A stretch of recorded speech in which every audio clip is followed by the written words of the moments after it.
The great crystal halls of Nexus Prime had not seen an emergency meeting like this in 3,000 years.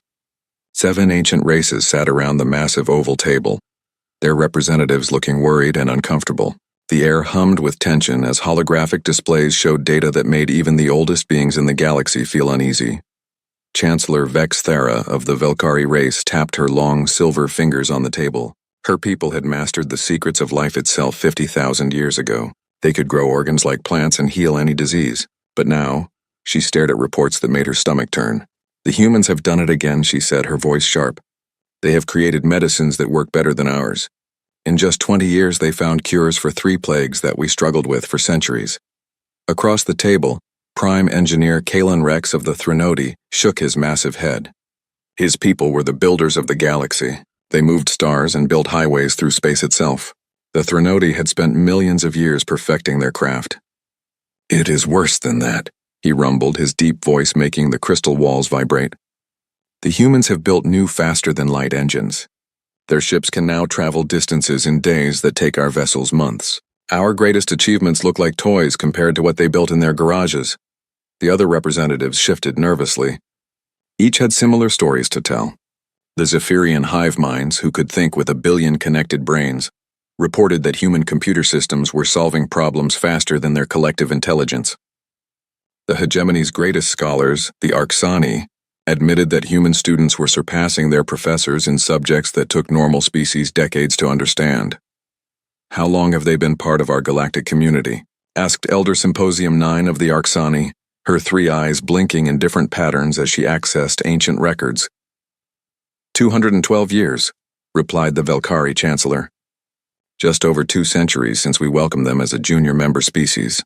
2 centuries, repeated Prime Engineer Kalen Rex slowly. In 2 centuries, they have advanced further than most species do in 20,000 years. At this rate, they will surpass us all within another century. The 7th member of the council, Speaker Yith Hollow of the mysterious Umbrals, had been silent until now. The shadow-like being rarely spoke, but when it did, others listened. The humans do not follow the natural order, it whispered, its voice like wind through dead leaves. They change too fast. They adapt too quickly. They threaten the balance we have maintained for 1,000,000 years. Around the table, heads nodded in agreement. The galactic hegemony had kept peace for countless ages by maintaining a careful balance. The older races guided and controlled the younger ones. Technology advanced slowly and steadily. No single species gained too much power too quickly. It was a system that had worked for so long that many considered it a law of nature itself. But humans broke that law simply by existing.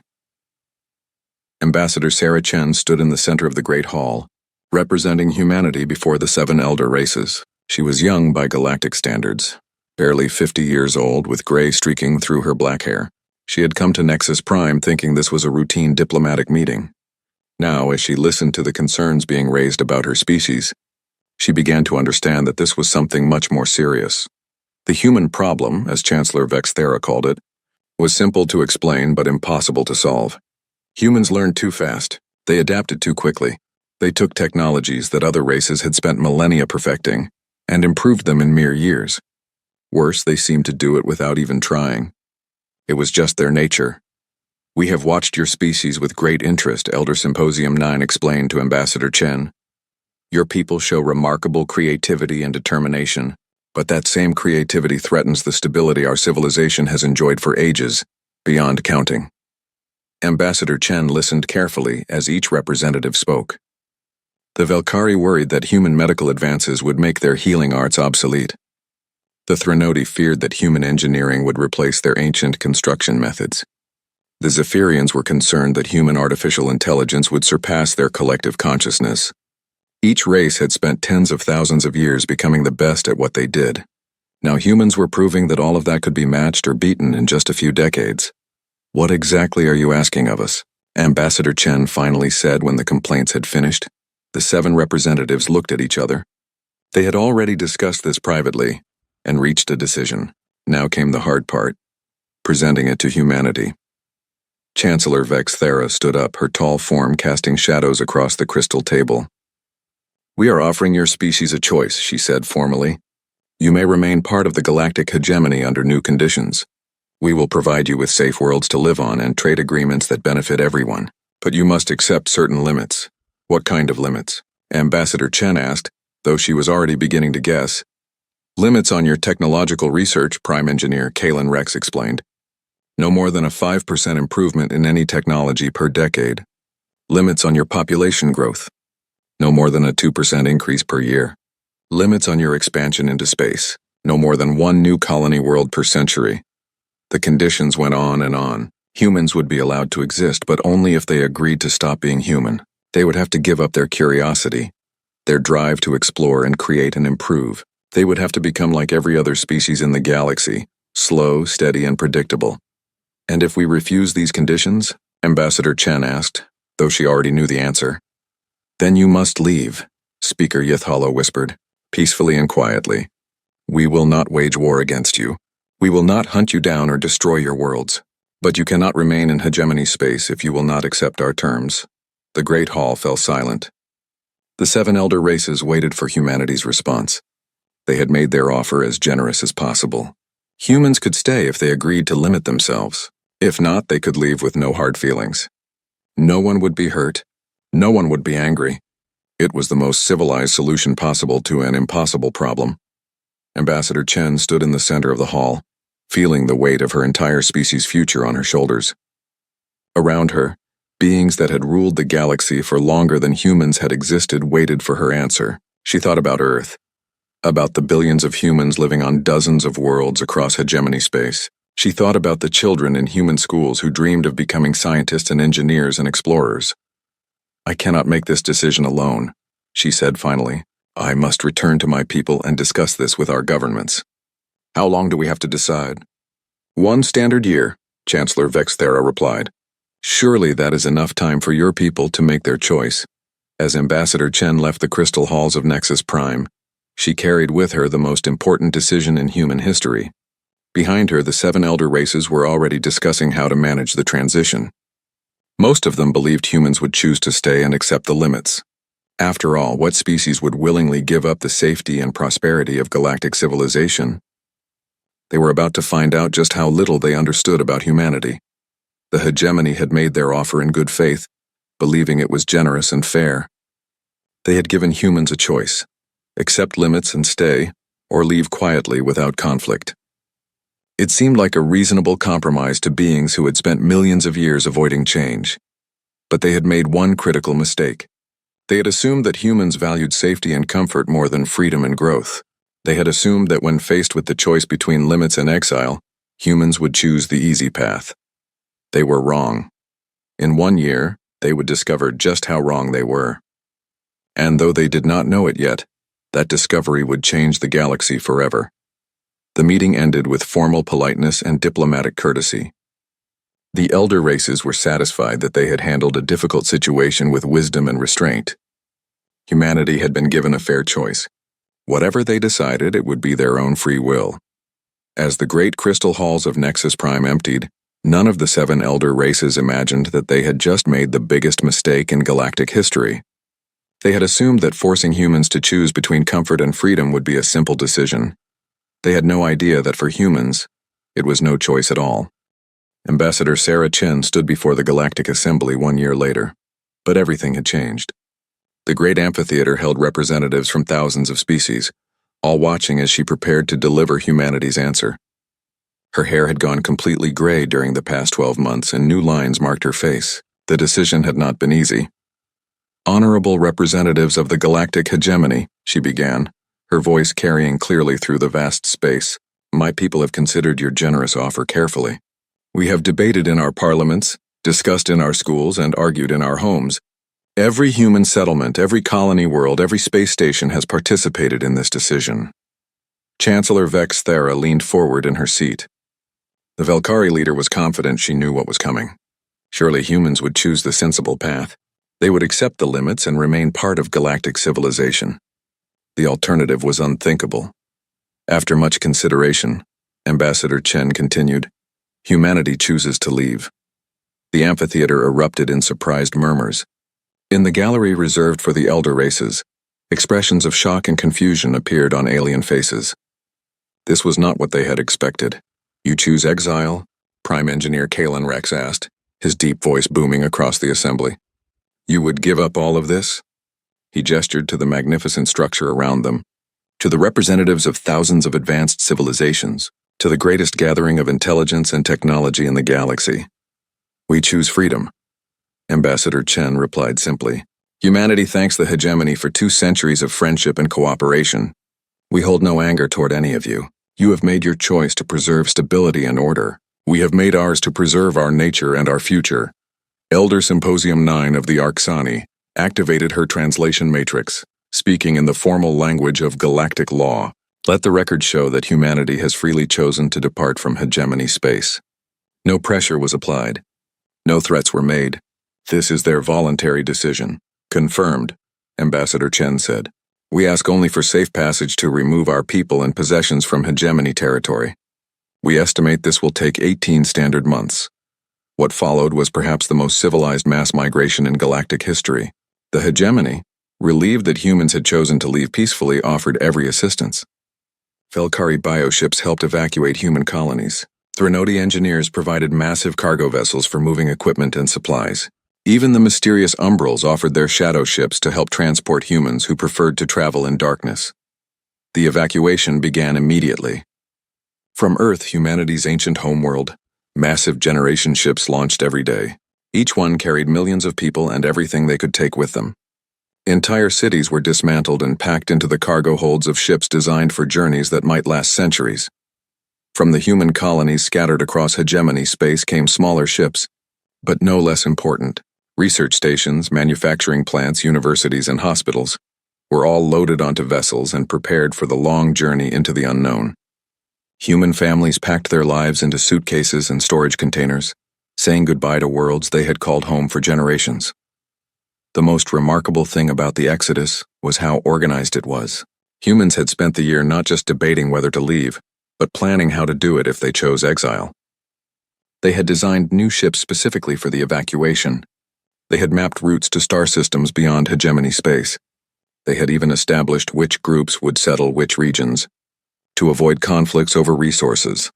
They are more prepared than we expected, Chancellor Vexthera confided to her fellow representatives as they watched the evacuation proceed. It is almost as if they knew they would choose to leave before we even made the offer. Perhaps they did, replied Elder Symposium 9 thoughtfully. Perhaps they understood their own nature better than we understood it. The human ships were unlike anything the elder races had seen before.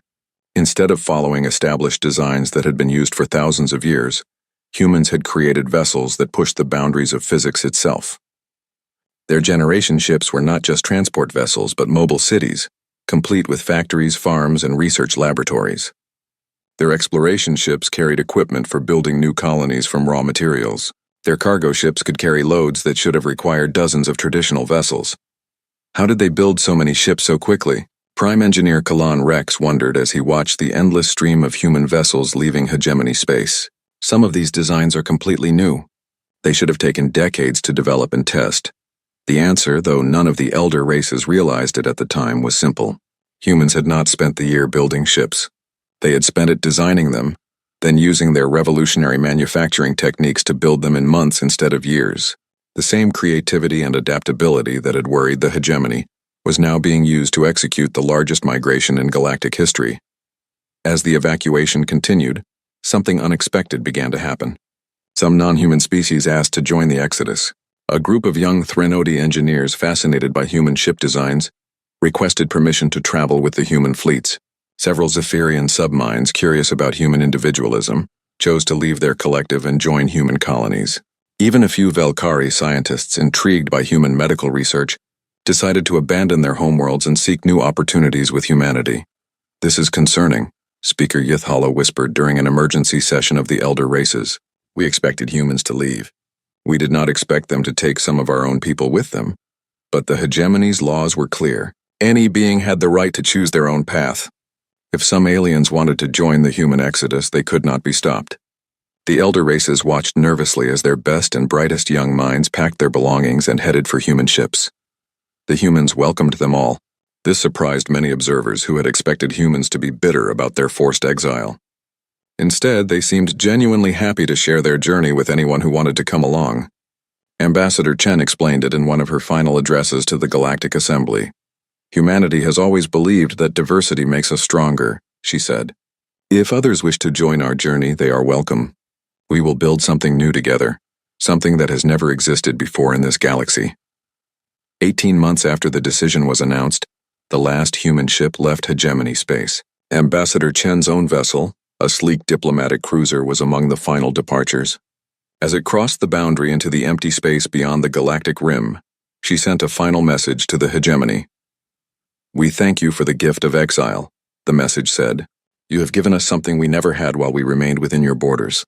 Complete freedom to become whatever we can become. We hold no anger, only gratitude. Perhaps someday, when we have built something worthy of your attention, we will meet again as equals." The transmission ended, and Ambassador Chen's ship disappeared into the vast darkness beyond the edge of galactic civilization. Behind them, the hegemony settled back into its ancient routines. The elder races congratulated themselves on handling a difficult situation with wisdom and restraint. They had avoided war, prevented chaos, and maintained their careful balance of power. "Well," Chancellor Vexthera said as the Council of Elder Races held its final meeting on the human question, "that was unpleasant, but necessary. Order is restored. Our civilization can continue its proper development without disruption." The other representatives agreed. The Threnodi returned to their massive construction projects. The Zephyrians expanded their collective consciousness.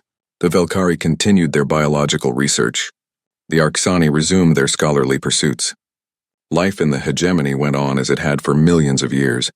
None of them imagined that they had just made the most catastrophic mistake in galactic history. None of them suspected that by forcing humanity to leave, they had removed the only limitation on human development that had ever existed. None of them realized that they had just given the most creative and adaptable species in the galaxy complete freedom to evolve without restraint. The elder races had solved their human problem by making it disappear. They had no idea that they had not eliminated the problem at all.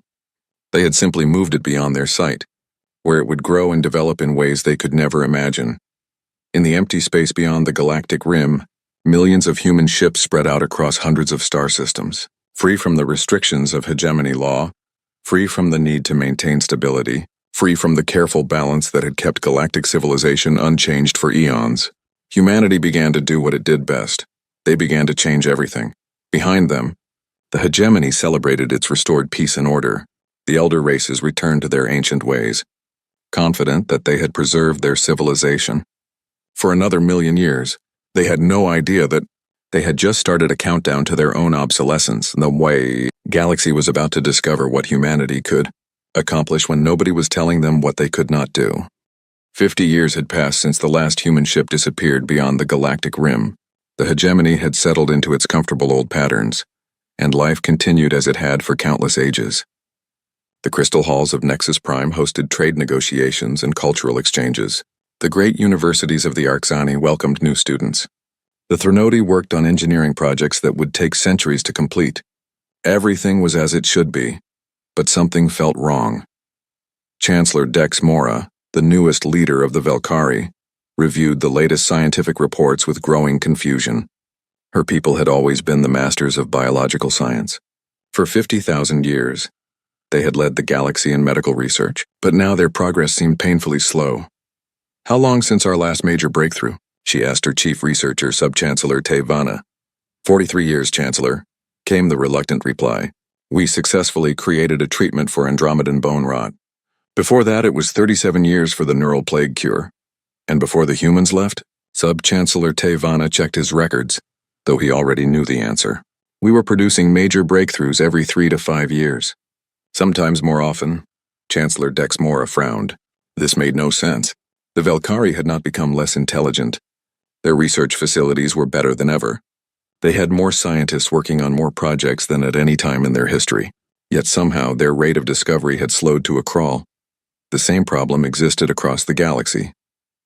The Threnodi, master builders for millions of years, found their engineering projects taking longer and longer to complete.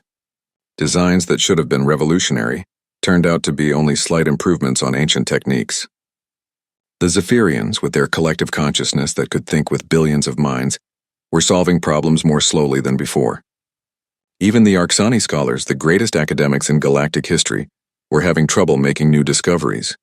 It is as if the galaxy has become boring, Elder Prime Thought admitted during a gathering of Arksani leaders. Our students learn everything we can teach them, but they rarely think of anything we have not already thought of ourselves. The truth was uncomfortable, but undeniable. For millions of years, the elder races had prided themselves on their wisdom and intelligence. They had believed that their slow, steady progress was the natural order of things. But now they were beginning to realize that much of their recent advancement had come from a different source entirely: competition. For 2 centuries, humans had been pushing the boundaries of what was possible. Every human breakthrough had forced the elder races to work harder, think faster, and reach further than they had in ages. The Velkari had developed new medicines because they were trying to keep up with human doctors. The Threnodi had improved their engineering because human builders were creating things that seemed impossible. The Zephyrians had enhanced their collective thinking because human computers were solving problems faster than their hive minds could. Without humans to compete with, the elder races had returned to their natural pace, glacially slow and utterly predictable. But there were other changes too, ones that worried the hegemony leadership even more than their slowing progress. Reports from deep space exploration fleets had become increasingly strange. Long-range sensors were detecting energy signatures that made no sense. Massive structures appeared on telescopic images, then vanished before follow-up observations could be made. Radio signals in unknown frequencies bounced around the galaxy's edge like echoes from an impossible source. The sensors must be malfunctioning, insisted Fleet Commander Zex Hollow of the Umbrals during a military briefing. These readings are not possible. No known technology could create energy signatures this powerful. All sensors malfunction in exactly the same way? Asked General Korth Prime of the Threnodi. Every ship, every station, every deep space probe reports the same impossible readings from the same region of space. The region in question was beyond the galactic rim, in the direction where humanity had vanished 50 years earlier. The implications were obvious, but nobody wanted to say them out loud. It was easier to blame equipment failures than to consider what these readings might really mean. Dr. Vel Chorus, the hegemony's chief scientist, studied the data with growing alarm. The energy signatures were not random. They showed patterns that suggested massive industrial activity. Construction on a scale that dwarfed anything the elder races had ever attempted. Worse, the signatures were getting stronger and more complex each year. If these readings are accurate, she reported to the Hegemony Council, then someone is building structures that are larger than our biggest space stations. Possibly larger than our planets. Impossible, declared Chancellor Dex Mora. No one has that kind of technology. No one has that kind of power. But the evidence kept mounting. Automated probes sent toward the galactic rim reported detecting artificial gravity fields strong enough to hold together moon-sized objects. Spectroscopic analysis showed materials that should not exist according to known physics.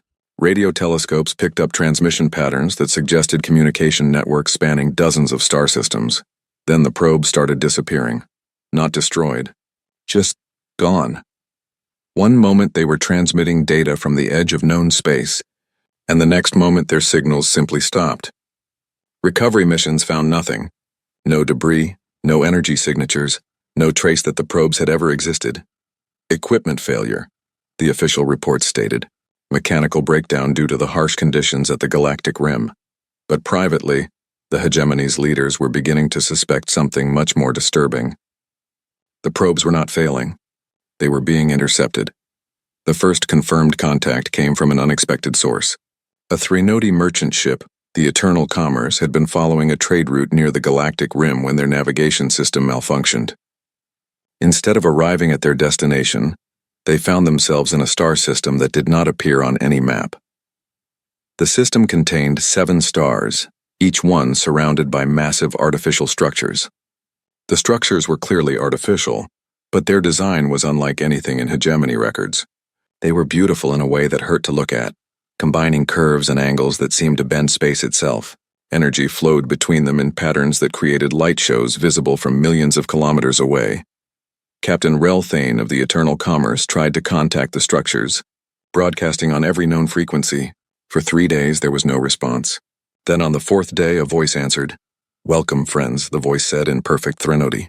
"We wondered when you would come looking." The voice was human.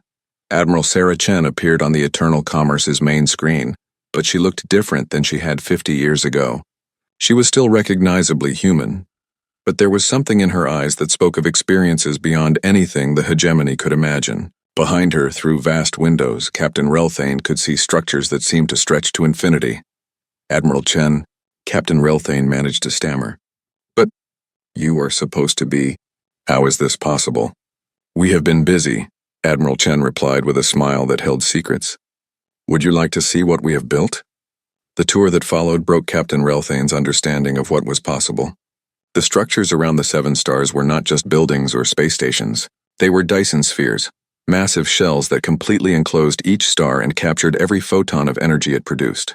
The power output of a single one of these constructions was greater than the total energy consumption of the entire hegemony. But that was just the beginning. Between the stars, Captain Relthane saw space elevators that stretched for light years, orbital habitats that housed populations in the billions, manufacturing facilities that could build ships the size of moons, agricultural platforms that could feed entire civilizations, transportation networks that moved people and goods faster than the fastest hegemony ships could travel. How, was all Captain Relthane could ask. Freedom, Admiral Chen replied simply. For 50 years we have been free to become whatever we could become. No limits, no restrictions, no one to tell us that something was impossible or dangerous or too ambitious. During the tour, Captain Relthane met some of the non-human species that had joined the human exodus 50 years earlier. The young Threnody engineers had become master builders of impossible structures. The Zephyrian subminds had developed new forms of consciousness that spanned star systems. The Velkari scientists had created new forms of life that existed in the vacuum of space itself. But how many of you are there? Captain Relthane asked. Surely you cannot have enough people to build all of this. Admiral Chen's smile grew wider. We are not the only ones who chose freedom over comfort, she said. The galaxy is full of species who were tired of moving slowly and thinking small. We found them. They found us. We built something together that none of us could have built alone. It was true. In 50 years of exploration beyond the galactic rim, humanity had encountered dozens of intelligent species that had never been contacted by the hegemony. Some were primitives who were just discovering fire. Others were advanced civilizations that had been isolated by distance or choice. All of them shared one thing in common. They were willing to change, to grow, to be. The emergency session of the Hegemony Council convened within hours of Captain Relthane's return. The crystal halls of Nexus Prime, which had hosted calm discussions for millions of years, now buzzed with panic and confusion. 7 elder races sat around their ancient table, staring at data that challenged everything they thought they knew about the universe. These readings cannot be accurate, Chancellor Dexmora insisted, her silver fingers trembling as she gestured at the holographic displays. No civilization could advance this far in 50 years. It is physically impossible, but the evidence was overwhelming. Captain Relthane's ship had recorded everything during his accidental journey to human space. Energy signatures that dwarfed the output of entire star systems, structures that bent space and time, technologies that made the hegemony's greatest achievements look like cave paintings. Prime Engineer Yax Colon of the Threnody studied the architectural scans with growing amazement and horror. These Dyson spheres, he said slowly, they are not just energy collectors. They are computers. Each one has processing power greater than our entire galactic communication network. And there are dozens of them, added Elder Continuum 7 of the Arxani. If these readings are correct, the humans have access to computational resources that exceed our capacity by factors we cannot even calculate. The most disturbing revelation came from the biological scans. Dr. Vel Koris, the hegemony's chief scientist, had spent 3 sleepless days analyzing the data. What she found challenged the fundamental assumptions of galactic civilization. They are not just humans anymore, she reported to the stunned council. The biological readings show massive genetic modifications. Enhanced intelligence, extended lifespans, adaptation to environments that would kill unmodified humans. Some of them appear to be living in the vacuum of space itself. Impossible, breathed Chancellor Dexmora. The Velkari are the masters of biological science. If such modifications were possible, we would have developed them. That is just it, Dr. Velkoris replied grimly. We did develop them. The humans took our techniques and improved them beyond recognition. They did in 50 years what would have taken us 50,000. But the worst news was yet to come. Intelligence reports from across the hegemony told the same story. Human ships were appearing at the edges of known space. Not as invaders, but as traders. They offered technologies that seemed like magic to hegemony species, medicine that could cure any disease, energy sources that never ran out, transportation systems that could move entire populations across galactic distances in days. The prices they asked were not money or resources. They wanted volunteers, beings who were willing to leave their old lives behind and join something called the Human Cooperative. Young members of every hegemony species were signing up by the millions.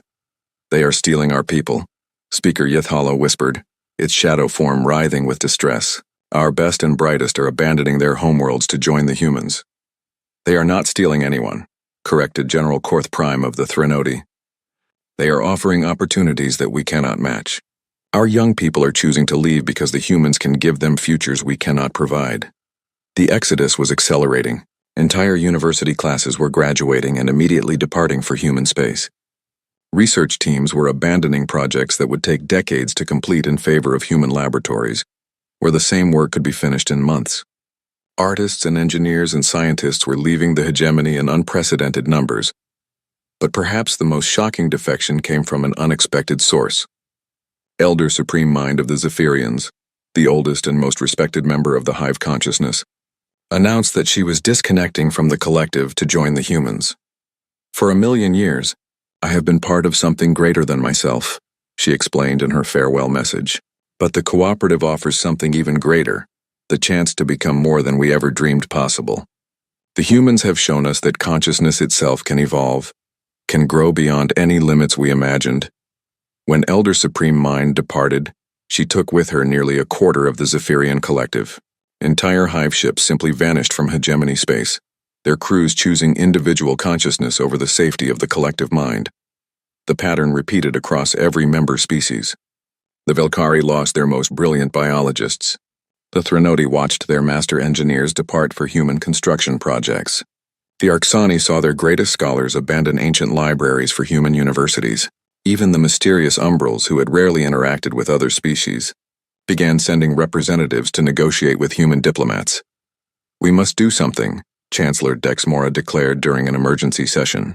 "At this rate, we will lose half our population within a generation." "What can we do?" replied Prime Engineer Yax Colon. "We cannot force people to stay. We cannot match what the humans are offering. We cannot even understand half of their technologies." The answer came from an unexpected source. Ambassador Vel Chen, one of the few humans who had remained in hegemony space, requested permission to address the council.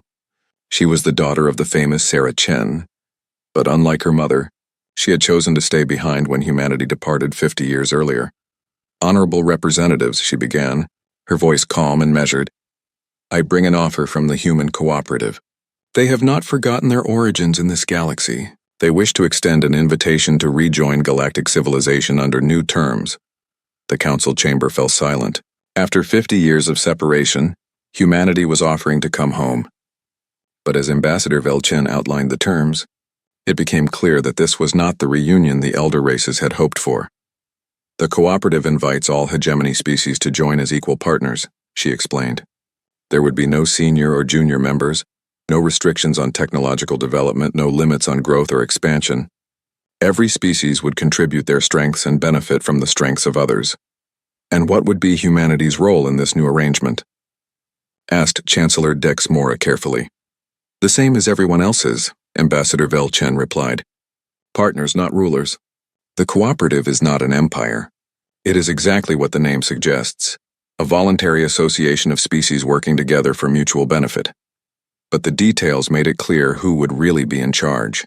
Human technology would power the new civilization. Human ships would provide transportation. Human factories would produce the goods that everyone needed. The elder races would be welcome to join, but they would be joining something that humanity had built without them. "You are asking us to abandon everything we have built over millions of years," Speaker Yithalo pointed out.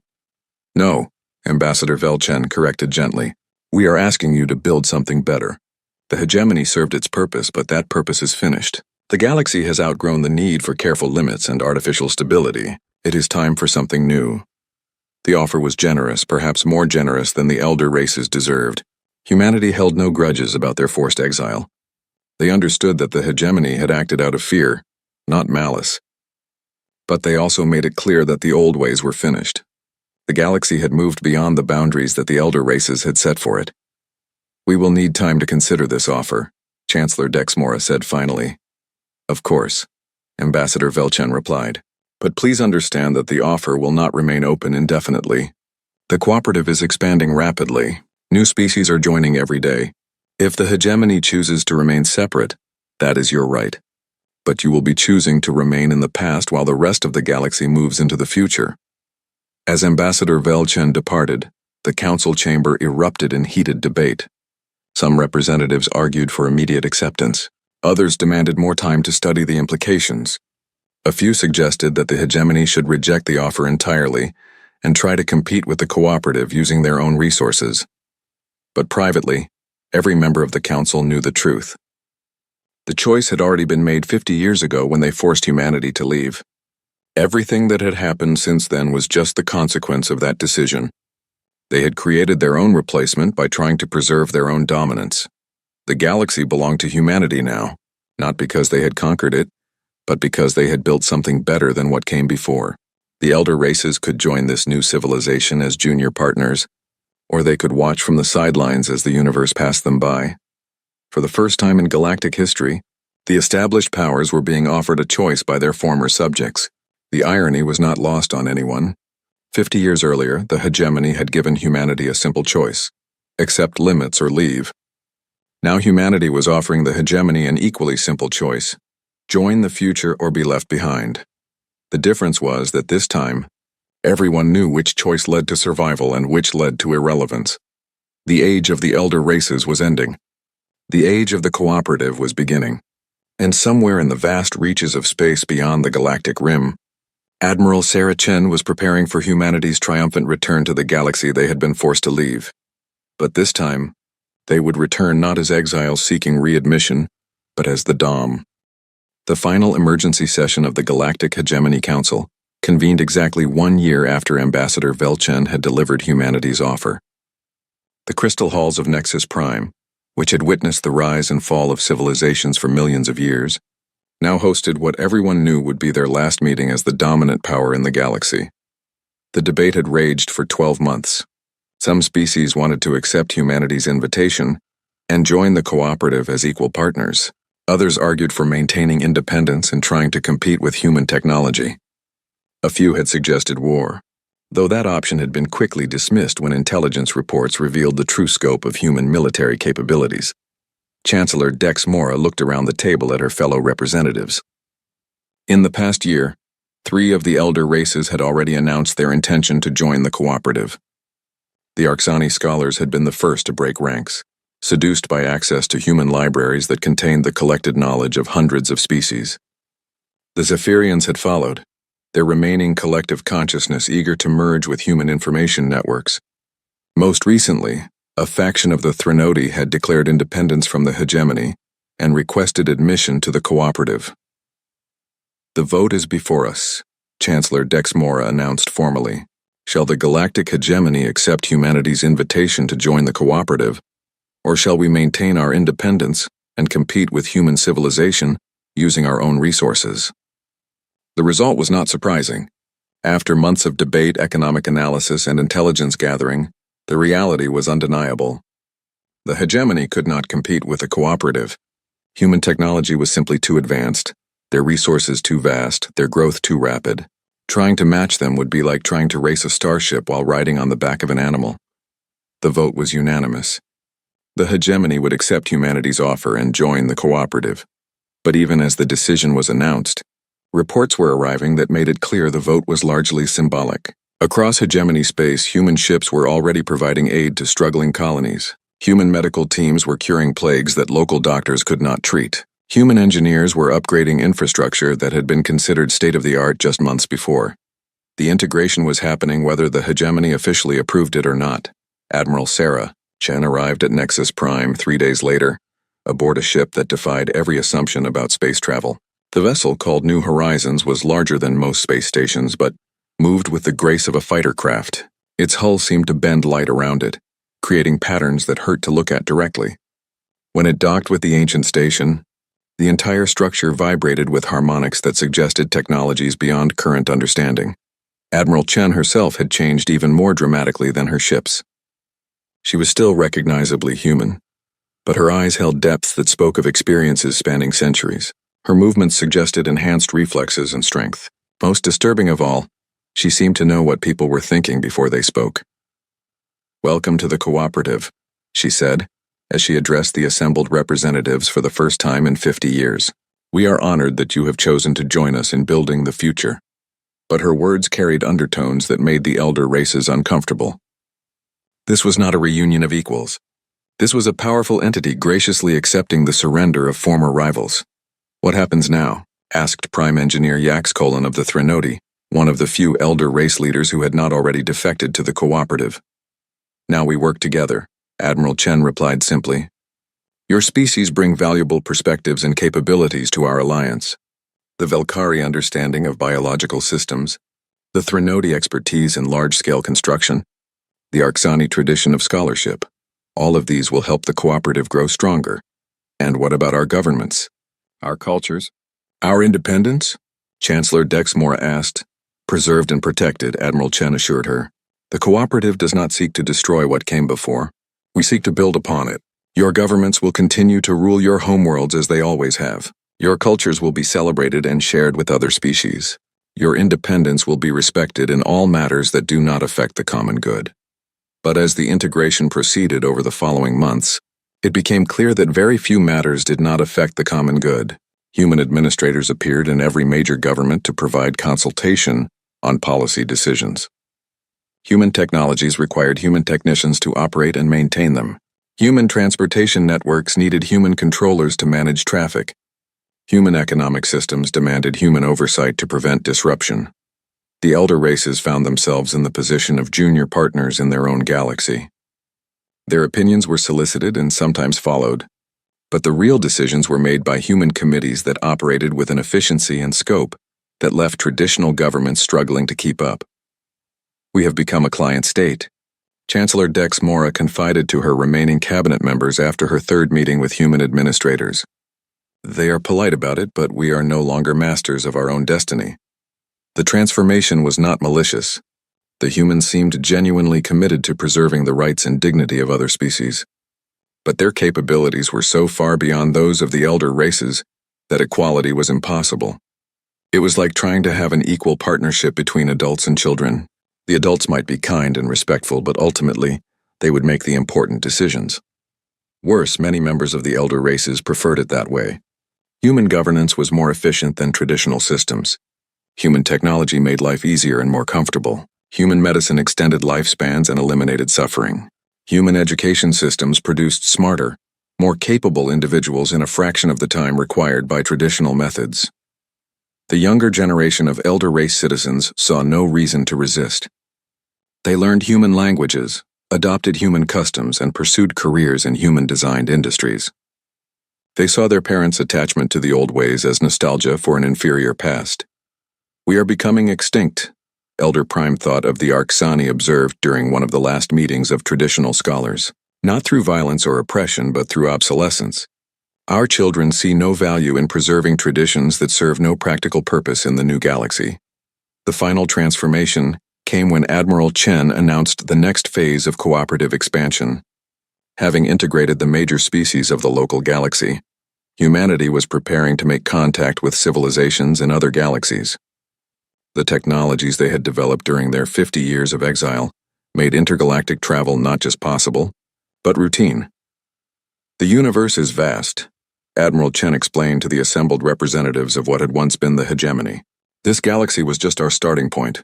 There are millions of other galaxies, each containing billions of species with their own unique perspectives and capabilities. Imagine what we can accomplish when we bring them all together."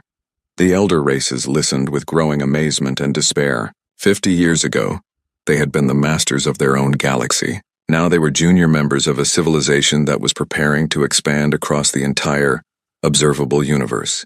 The scope of human ambition was beyond anything they had ever imagined. "What about us?"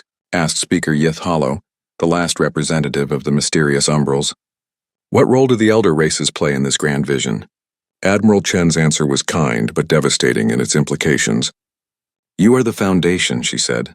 "Everything humanity has accomplished was built upon the knowledge and culture you shared with us during our 2 centuries in the hegemony.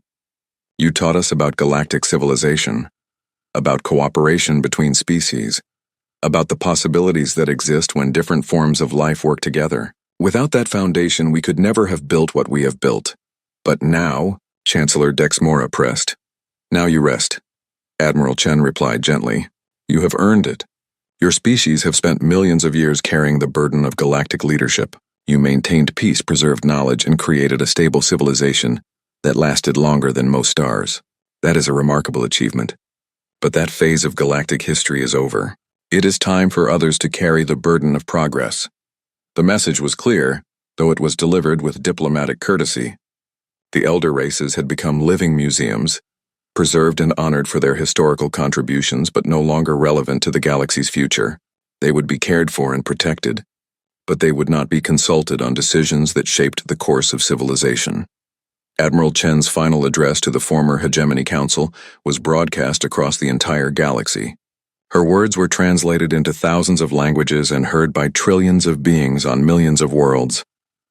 50 years ago, you made a choice, she said, her voice carrying the weight of historical judgment. You were afraid of what humanity might become if we remained among you.